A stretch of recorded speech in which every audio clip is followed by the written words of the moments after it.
قلت الشيعة، علماء الشيعة في الجملة تجدهم متواضعين، ما عندهم هذا القصور ولا ما هذا الفرفشة وهذا المجاملة وهذا الالتصاق الكبير بالمذهب، عندهم التصاق بالعامة بالناس. فلذلك بشكل عام أرى أن علماء الشيعة حتى في التواضع تذهب إليه متواضعون، يسمع، وحتى لو قسوت عليه واسع أفق. التيار السلفي فقط ترى هو الذي فيه نفور، فهمت قصدي؟ فيه نفور، يعني يكاد يضربك إذا سألت 3 أسئلة وراء بعض يعني ينفر منك. هؤلاء لا.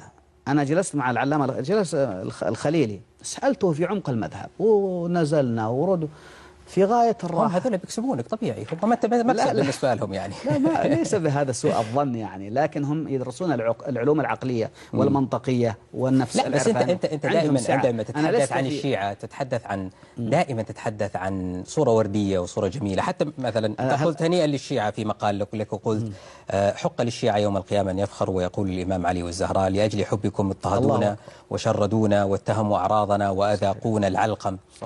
صحيح. يعني وهل الشيعة سلمت أيديهم من الدماء وألسنتهم من الاعتداء؟ بس هم أخف. بس لو تعرف تاريخ الشيعة وما لقوا في سبيل حب محمد وآل محمد لعذرتني في هذا الكلام. يعني جماعتنا هم اللي كانوا يقتلون ويبترون الألسنة، وقصة طويلة. وهم سلمت أيديهم وألسنتهم، هم ما يقتلون ولا يقطعون. بيني وبينك موسوعة العذاب للدكتور عبود الشايجي. انظر هل في شيعة من القتلة ولا كلهم من جماعتنا بني أمية بن عباس.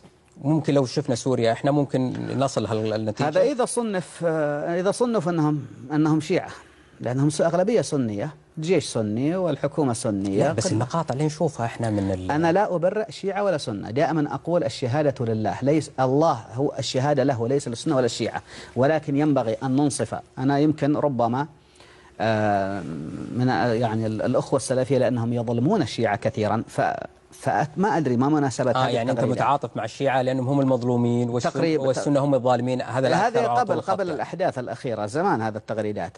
لكن عندما أنتم أولاد متعة، أنتم أولاد كذا، أنتم أولاد كلب، أنتم أولاد يعني يا أخي الذم المباشر وعبدة أصنام وتفعلون والافتراءات، والله تتعاطف معهم وماسكين عبرت مهم. اليوم زمان كان في سجون الحجاج وخالد القسري وغيره ملوك بني أمية جميعا يبقون رافعين يعني حب آل محمد وسط دول كارهة لآل محمد وتلعنهم على المنابر. هذا والله إعجاز للأمانة، هذا عمل يشكرون عليه.